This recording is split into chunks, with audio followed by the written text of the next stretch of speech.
Welcome to rep of education and career. आज हम first chapter 10th class का जो कि रियल नंबर है उस पर हम डिस्कस करेंगे और रियल नंबर के बारे में देखेंगे कि जो रियल नंबर है इसमें क्या क्या चीज़ें होती है। और स्पेशली हम बता दें कि यहाँ पे जो हम रियल नंबर डिस्कस करेंगे ये रेफरेंस इसमें होगा हमारा इंटीजर, और हमें इंटीग्रल नंबर्स का देखना है कि इंटीजर्स के साथ कैसे कैसे बिहेव होता है रियल नंबर में। तो सबसे पहले हम डिविजिबिलिटी का देखते हैं कि डिविजिबिलिटी रूल्स क्या है। और ये बड़ी सिंपल है, चूँकि हम शुरुआत से करते आ रहे हैं कि जो डिविजिबिलिटी होती है, डिविजिबिलिटी में क्या होता है कि हम एक नंबर को किसी भी नंबर को हम जब डिवाइड करते हैं, कोई नंबर ए है जिसको कि हम डिवाइड कर रहे हैं नंबर बी से, ठीक है, और तो b से डिवाइड करने के बाद अगर कोई c ऐसा इंटीजर आता है, ठीक है, जिससे कि कम्प्लीटली वो डिवाइड हो जाता है, तो कहा जाता है कि b is divisor of a, ठीक है। तो इसमें जो डिविजिबिलिटी में ये सिंपल चीज़ है कि इस केस में जैसे कि हम एक कोई नंबर लिया एग्जांपल के लिए कि हम नंबर लिया 8 और हमने लिखा 8 = 2 × 4, तो 2 डिवाइड करेगा किसको, 8 को डिवाइड करेगा, राइट। तो यहाँ पर ए को डिवाइड करेगा बी, ओके। इस केस में क्या होता है कि रिमाइंडर कुछ नहीं आता है ना, तो रिमाइंडर होगा रिमाइंडर = 0। तो जब भी कंप्लीटली डिविजिबल होता है कोई नंबर किसी एक नंबर से, तो उसमें हमारे पास रिमाइंडर नहीं आता। बट क्या है कि जब हम डिविजिबिलिटी का देखेंगे कि इसमें आगे जो बाकी नंबर्स है उसके साथ कैसे होता है, तो इसके लिए हमें एक्लूड लेमा दिया गया है, जिसके अंदर में क्या बोला जाता है एक्लूड्स का। इसने सबसे पहले क्या बतलाया था कि किसी भी नंबर ए को हम अगर नंबर किसी बी से डिवाइड करते हैं सच दैट कि एक नंबर क्यू आता है और दूसरा नंबर आर आता है, ठीक है। और इसमें जो वैल्यू आएगी कि बी की जो वैल्यू आएगी ये कहाँ पर, आर की जो वैल्यू आएगी ये 0 से ज़्यादा होगा या बराबर होगा, लेकिन b से कम होगा। दैट मीन्स कि हम किसी भी नंबर को अगर किसी दूसरे नंबर से हम डिवाइड करते हैं, और ये फैक्ट है कि जब हम डिवाइड करेंगे तो हम लार्जर नंबर को स्मॉलर नंबर से डिवाइड करेंगे, बट जिस स्मॉलर नंबर से हम डिवाइड कर रहे हैं ना, तो रिमाइंडर उस केस में उस स्मॉलर नंबर से कम होगा और मिनिमम वैल्यू उसकी 0 होगी और मैक्सिमम वैल्यू उस नंबर से एक कम होगा। फॉर एग्जाम्पल कि हमने कोई नंबर लिया 9 को हमने किया डिवाइड किसी भी नंबर से, सपोज करें कि नंबर हम 4 से डिवाइड कर रहे हैं, तो क्या इसको लिख सकते हैं, इसकी वैल्यू क्या आएगी 2 × 4 + 1, ओके। सपोज करें हमने कोई नंबर लिया 15 को हमने डिवाइड किया 4 से, तो क्या आएगा हमारा 3 × 4 + 3, ओके। तो इस केस में रिमाइंडर पहले केस में 1 है, दूसरे केस में 3 है, तो 1 भी 4 से कम होगा और 3 भी 4 से कम होगा। और यही हमारा एक्लूड लेमा बताता है कि क्या है इसमें कि जब किसी भी नंबर को हम डिवाइड करते हैं तो ये वैल्यू आएगी। अब इसका एप्लीकेशन, तो बेसिकली एप्लीकेशन क्या है, इसका एप्लीकेशन से हम HCF निकालते हैं और ये क्वेश्चन आता है, स्पेशली जो ऑब्जेक्टिव क्वेश्चंस होते हैं, मल्टीपल चॉइस क्वेश्चन होते हैं, उसके अंदर में इसका आएगा और हम देखेंगे कि हम कैसे HCF फाइंड आउट करते हैं, ओके। तो हम इसको आगे डिस्कस करते हैं एग्जांपल के साथ कि कैसे हम HCF फाइंड करेंगे नंबर का यूजिंग एक्लूड लेमा, ओके। और ये क्वेश्चंस आता है हर एक साल पेपर में, या इसका कुछ एप्लीकेशन आता है या ये क्वेश्चन आता है। तो इस क्वेश्चन को हम देखते हैं कि HCF फाइंड करना है बाय यूजिंग लेमा।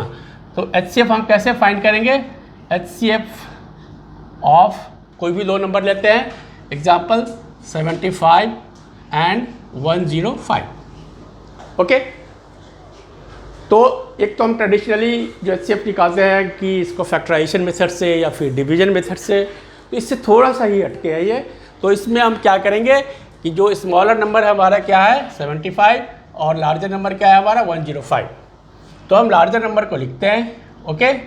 और लार्जर नंबर में हम डिवाइड किससे करेंगे, 75 से डिवाइड करेंगे। तो जब 75 से हम डिवाइड करेंगे तो क्या आएगा, ये 1 आएगा क्वोशिएंट इसमें, 1 × 75 प्लस अब रिमाइंडर कितना बच जाएगा इसमें 30। ओके, अब जो ये रिमाइंडर आ गया उससे हम 75 को यहाँ लिखेंगे और रिमाइंडर से फिर से हम 30 से डिवाइड करेंगे तो क्या आएगा 2 × 30 + 15। अब रिमाइंडर देखना है, रिमाइंडर अगर 0 जब तक नहीं आएगा जब तक हम इस प्रोसेस को कंटिन्यू करते रहेंगे, रिपीट करते रहेंगे। ओके, अब हम 30 लेते हैं तो 30 लेने के बाद क्या आएगा हमारा, दिस इज 2 × 15 + 0। ओके, एंड यहाँ पे हमारा रिमाइंडर इज 30, यहाँ रिमाइंडर इज 15, यहाँ रिमाइंडर इज 0। तो जैसे ही रिमाइंडर 0 आ गया इसका मतलब है कि हमारा HCF फाइंड हो गया। और HCF होगा क्या, जिस नंबर से हमने फाइनली डिवाइड किया है। ओके, तो HCF इक्वल्स टू क्या हो जाएगा 15। अब सपोज कि 2 और मोर नंबर 3 नंबर है, 4 नंबर है, तो फिर हम पेयर लेकर के करते हैं। पहले 2 का करेंगे, फिर उससे जो रिजल्ट आएगा उस फाइनल रिजल्ट को डायरेक्ट यूज़ करेंगे नेक्स्ट में, और फिर अगर उसका जो रिजल्ट आएगा उससे हम उसके नेक्स्ट में करेंगे। ओके, तो फिर हम इसको HCF फाइंड हो जाता है। ओके, और फिर अगर LCM भी निकालना है तो LCM के पास हमारे पास एक रूल है कि LCM क्या होता है कि सपोज कोई 2 नंबर है, ठीक है, तो इसका फॉर्मूला होता है first number multiply second number और अपॉन में HCF। ओके, तो इसका हम यूज़ करते हैं LCM फाइंड करने के लिए। सपोज हमें इसी नंबर का LCM फाइंड करना है तो कैसे होगा हमारा, तो हमारे पास first number is 75 and second number is 105। Okay, और HCF जो आया हमारा 15 आ गया। तो अब 15 से जब डिवाइड करेंगे तो क्या आएगा, 15 से हम किसी को कट कर सकते हैं इसमें, ये 5 टाइम्स आएगा, तो 5 × 105 = 525। ओके, अगर हम इसको कैंसिल आउट करते तो इससे भी हम निकाल सकते थे 7 टाइम्स से, तो भी आ जाता। ओके, तो ये हमने HCF फाइंड कर दिया। अब इसमें क्वेश्चन कैसे आएगा, क्वेश्चंस में होता क्या है कि एप्लीकेशन यूज़ किया जाता है। इसका जो फॉर्मूला में एप्लीकेशन हम इसका यूज़ करते हैं कि एक तो हमने यूक्लिड लेमा का यूज़ किया, इससे हमने HCF फाइंड किया, दूसरा LCM फाइंड किया। तो कभी LCM दे देगा, HCF दे देगा, एक नंबर दे देगा, दूसरा नंबर फाइंड करने के लिए बोल सकता है।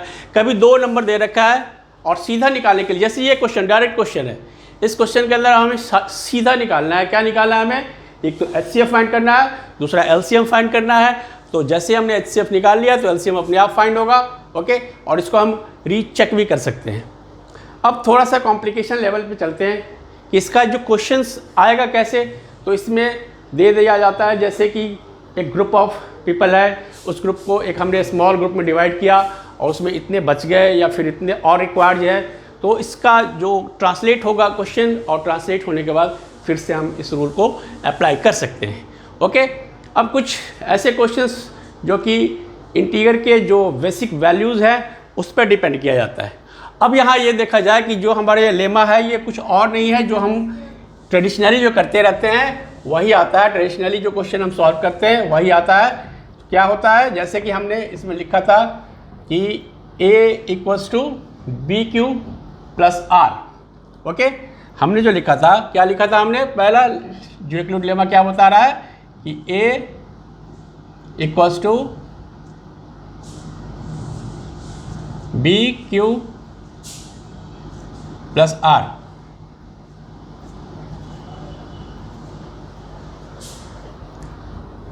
Let me right it because कि ये थोड़ी सी इसमें प्रॉब्लम आ रही है। देखते हैं, तो हमने क्या लिखा, A = BQ + R। तो ये सिंपली ये क्या होता है, ये जो हमारा होता है डिविडेंड होता है, जिसमें कि हम डिवाइड करते हैं। ये B क्या है हमारा, डिवाइज़र है। ओके, जिससे कि हम डिवाइड करते हैं। Q हमारा क्या है, क्वोशिएंट है, और ये R क्या है हमारा, रिमाइंडर है। तो ये बिल्कुल वही चीज़ आ गया हमारा जो कि हम 5वीं क्लास से 4थी क्लास से करते आ रहे थे।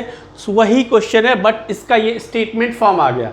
स्टेटमेंट फॉर्म आ गया, दैट मीन्स कि ये वेरीफाइड है for every integral value. And जब हम इंटीग्रल वैल्यू की बात करते हैं तो यहाँ पर पॉजिटिव इंटीग्रल वैल्यू की बात होगी, बिकॉज कि ये जितने भी बने हुए ये रियल नंबर क्या, ये उस पार्ट को रिप्रेजेंट करता है जो कि इंटीजर के लिए होता है, और वो भी पॉजिटिव इंटीजर के लिए होता है।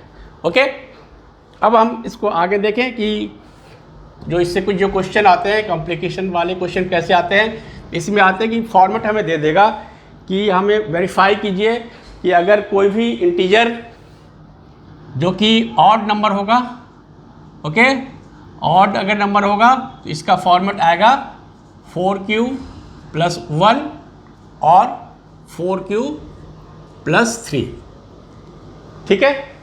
तो ये क्वेश्चन आएगा कि prove that any integer in form of 4q + 1 और 4q + 3 represent N odd number, okay. तो अब इसमें क्वेश्चन में हम क्या लेते हैं, हम सपोज कर लेते हैं कि कोई भी नंबर हम लेते हैं, हम ले लेते हैं लेट एनी नंबर या any integer equals to a, ठीक है।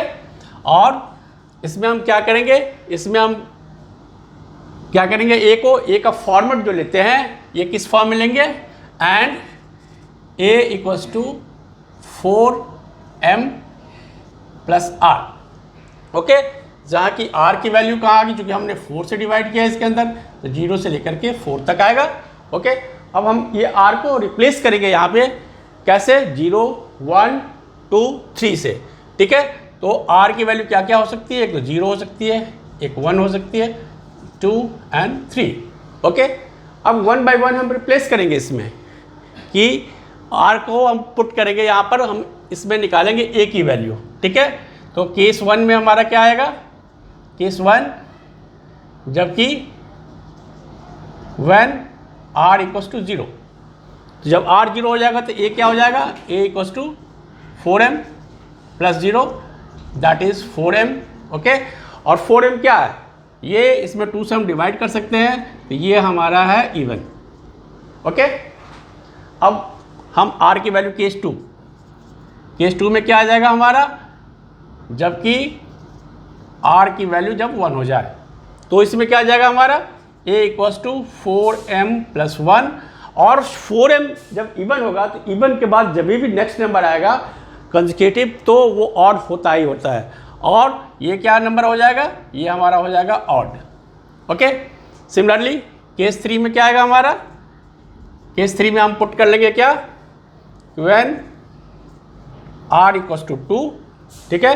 तो ये क्या आ जाएगा 4m + 2, और यहाँ देखें हम 2 कॉमन आ जाएगा तो 2m + 1, और ये 2 से सिंस मल्टीप्लाई है ये, ठीक है, तो ये भी नंबर क्या आ जाएगा हमारा, इवन आ जाएगा, ओके। तो हमने देखा कि पहला इवन आया, फिर ऑड आया, फिर एवन आया। अब जो लास्ट केस इसका है केस 4 में क्या आएगा, जबकि हम लिखेंगे r की वैल्यू 3, तो a क्या आ जाएगा हमारा 4m + 3। अब यहाँ पर थोड़ा सा दिमाग लगाने की ज़रूरत है, क्या दिमाग लगाने की ज़रूरत है कि इसको हम कैसे बाइफर्केट करेंगे ऑड पार्ट में और इवन पार्ट में। तो हम ऐसे करेंगे, इसको हम लिख देंगे कि 4m + 2 + 1, और यहाँ पर इन दोनों से क्या आ जाएगा हमारा 2 कॉमन आ जाएगा, तो क्या आ जाएगा 2m + 1 और +1, और इसको हम लिख सकते हैं 2p + 1 के फॉर्म में, जो कि एक ऑड नंबर है, ओके। तो हमने क्या देखा कि हमारे पास क्या है, इवन ऑड, और हमें फाइंड क्या करना है, क्वेश्चन में ऑड पूछ रहा है।